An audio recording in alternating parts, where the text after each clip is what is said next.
where I will be looking at questions for the new story, Balto, the dog who saved Nome. So Miss Wendy hopefully read the story with you, and I will read a little bit more parts of the story, and we will try and do the questions together. So let's get ready for this lesson. You need a pen, a notebook, and handout with questions. So you need to have these two sheets ready, okay? So if you don't have them printed out, you can take your notebook and you can write these questions down. So we will be looking at these questions throughout the lesson, and I will be giving you some clues as how to answer these questions. So if you do it together with me, then you don't have a lot of homework for this lesson. You will just then have to do question 11, where you have to write down what the story is about and answer some questions here in about 4 to 5 sentences. So please get these sheets ready and we will begin. Now, if you need more time, just pause this lesson. Okay, so just a quick history about Balto. Okay, so in 1925, a brave sled dog relay through the Alaskan wilderness delivered life-saving medicine to the remote village of Nome. This furious race involved 20 drivers and more than 150 dogs, but one dog named Balto became the star. So this is Balto, okay, and that's his master. So we already read the story, so we'll just keep looking at the questions for this lesson and see how we go. Now, just a little bit more about Siberian Huskies. So Balto was a husky. So Siberian Huskies were used to save 10,000 lives by transporting life-saving antitoxin to Nome, Alaska, so shortly after the diphtheria outbreak. So 20 teams of sled dogs traveled 674 miles in less than 6 days in the worst weather for a decade. So these dogs are really amazing, and they saved many people in the village of Nome. Yeah, so it's very scary when you have some sort of disease happening. At the moment, we do have coronavirus, so hopefully that will be treated soon and we'll go back to normal. So in 1925, it was difficult to help people in villages. Their transportation and delivering messages was hard. So they used the dogs to go through snow in the very bad conditions to deliver this medicine that was needed. So it's an amazing story about Balto. Now, if you ever go to America and if you go to Central Park, you will see the statue of Balto, okay? But you may not know the story of this heroic dog and what he did to save the lives of children. So the statue was erected in 1925, the year that Balto saved children, okay? So it's an amazing statue. So if you ever go there, you can go and see if you can find the statue at Central Park. There's a few more pictures of Balto. Okay, it's a beautiful dog. Now let's have a look at some questions and answers, okay?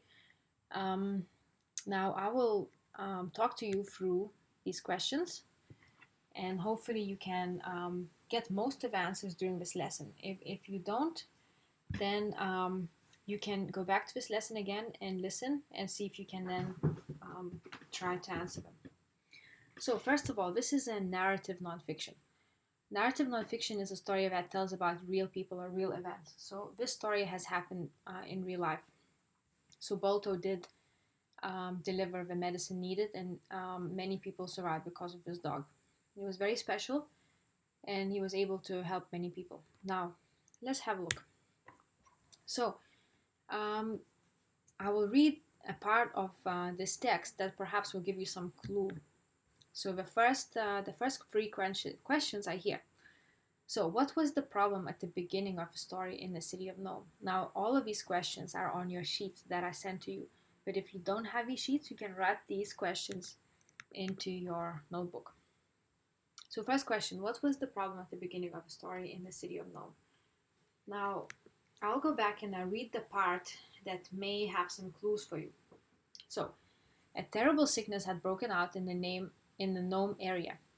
A disease called diphtheria. Some people had already died of it. Many more would die if they weren't treated soon. There was no medicine to treat diphtheria in Nome. The medicine they needed would have to come from Anchorage, 800 miles away, through a wild wind and snowstorm. Now, that was the first question. Now, how can they get the medicine from Anchorage to Nome? And what distance would they have to travel? Now, let's go back.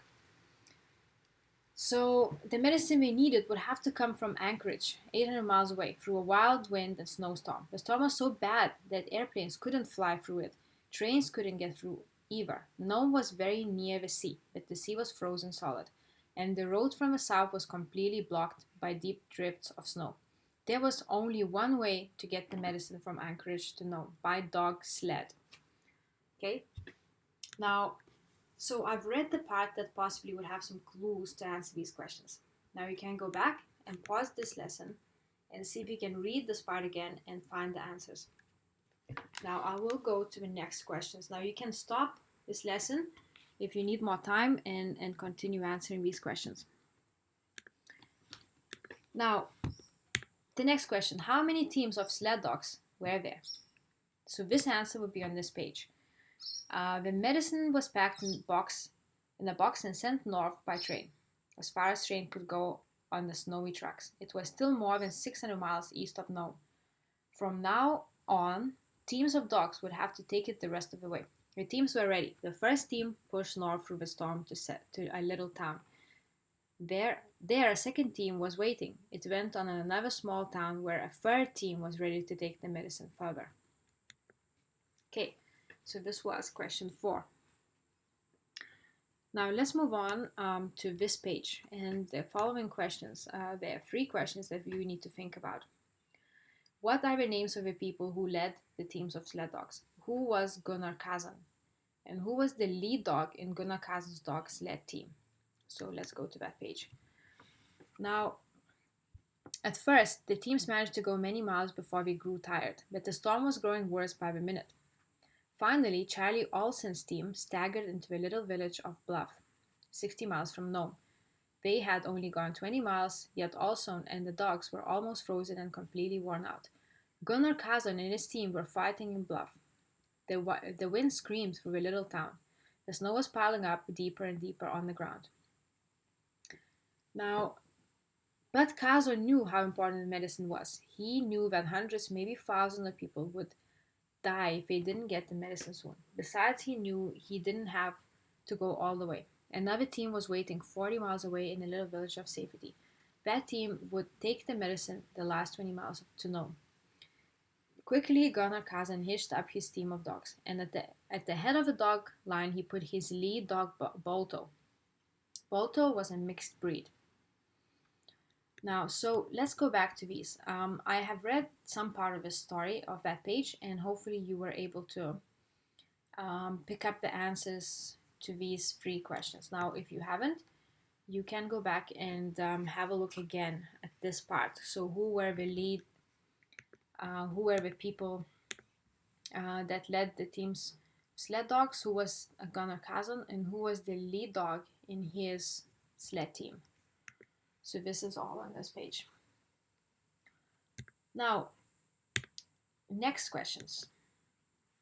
Who usually guided the dogs? Why was it not possible now?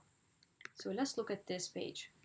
Usually Gunnar Kazan guided the dogs. He told them where to go. Now he couldn't even see his hand in front of his face. So as you can see here, it was getting very stormy and he could not see anything. So he usually was the one that would guide the dogs, but suddenly he can't see anything. So what happens?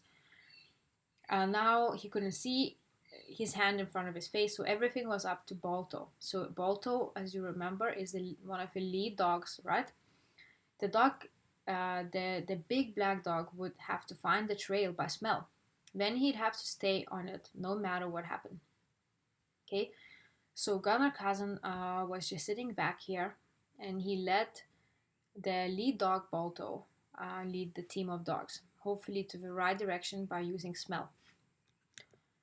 So this hopefully has given you some clues to answer number 8. Who usually guided the dogs and why was it not possible now? Let's look at the next question. The ice breaks ahead. How does Balto know what to do and does not fall in or get into trouble? So something happens here. How does he know what to do? So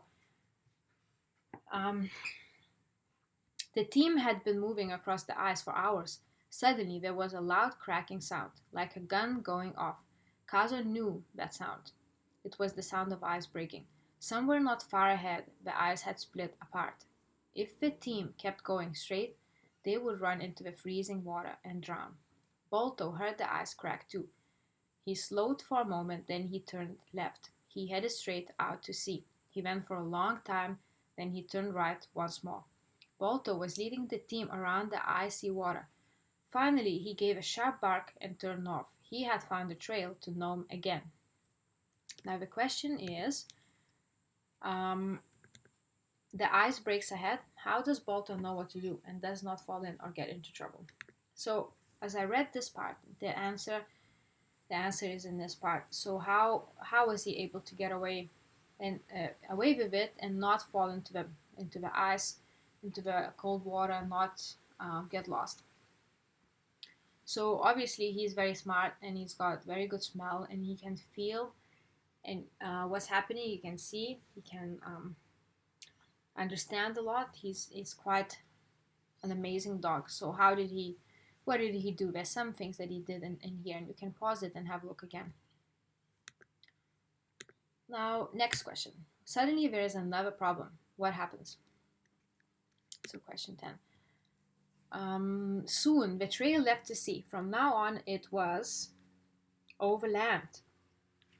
Things should have been easier. They weren't. The snow was falling thick and fast. In some places the wind swept most of it off the trail, but in other places the snow drifts came up almost over the dogs' heads. And the wind was blowing harder and harder. It sent bits of icy snow straight into Kazan's eyes. I might as well have been blind, he said. I couldn't even guess where we were. And the dogs were so tired again and again they tried to stop. They wanted to lie down and go to sleep in the snow. Balto was just as tired, but he would not stop. He kept on pulling and the other dogs had to follow behind. Now something else began to worry Gunnar Kazan. They had been traveling for about 14 hours. Surely they should have reached the town of safety in 14 hours. Kazan went on for another hour. Then he knew somehow they had missed the town in the storm. They must have passed right by the new dog team. Kazan knew they couldn't stop and wait for the storm to die down. He and the dogs would freeze if they did. They couldn't go back to Bluff either. They had come too far. There was only one thing to do now. Pray and push on to Nome. Later Gunnar Kazan said he couldn't remember those last miles very well. Each one was a nightmare of howling wind and swirling snow and bitter cold. But somehow, with Balto leading slowly and steadily, they made it. At 5:30 in the morning, February 2, 1925, after 20 hours on the trail, the team limped into Nome. So the question is, suddenly there's another problem. What happens? So there's one main thing that happens, and the answer I read, if you start reading probably from now, something else began to worry. What has happened? What was happening? They still made it, but they got really worried about something. Now, we are going to look at a couple of videos and then look over, depending how much time we have, a few more questions. So, this video is about Balto in the news. So let's just have a quick look. Gunnar Kaysen had missed the final relay in the blizzard, but struggled on over 53 miles in some of the worst conditions ever recorded. The vital serum was pressed into the hands of Dr. Curtis Welch and rushed to the hospital.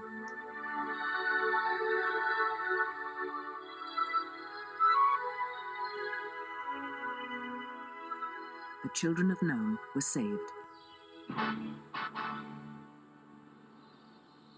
the story of Balto was telegraphed around the world. Okay, so this is one of the videos. The story of Balto was telegraphed around the world. So as we looked the last lesson, we looked at ways to send a message, okay? And they used the telegraph. Now there is one more video.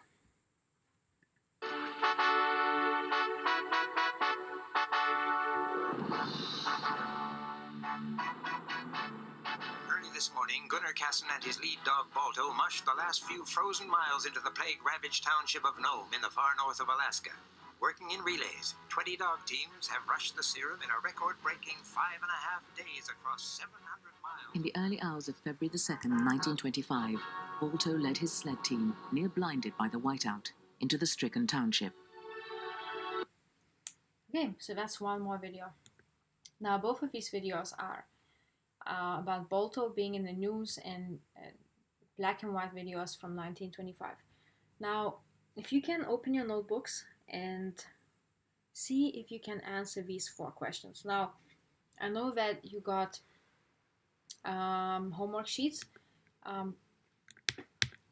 So this is your homework. So hopefully you already answered the 10 questions that we did during this lesson. So question 11 is only 4 sentences you have to write. So question 1 to 10 are the questions that you should have been answering during this class, because I talked about the questions and I gave you clues. Now, if you haven't answered them, you have more work to do.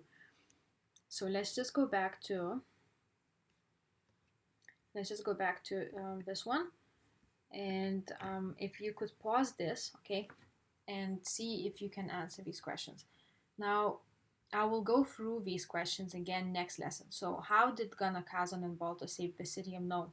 So you might be able just to write a sentence or two. What did they do? How did they save the city?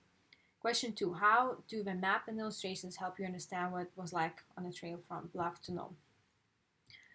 Now for this one, you might have to think how do we use the map and the way, how do we understand what happened? So perhaps you can think about, it showed which way the dog sleds were going, what was the trail like, how difficult the journey was, and other things. Now question 3, how did Balto show that he was a good leader? So what did he do?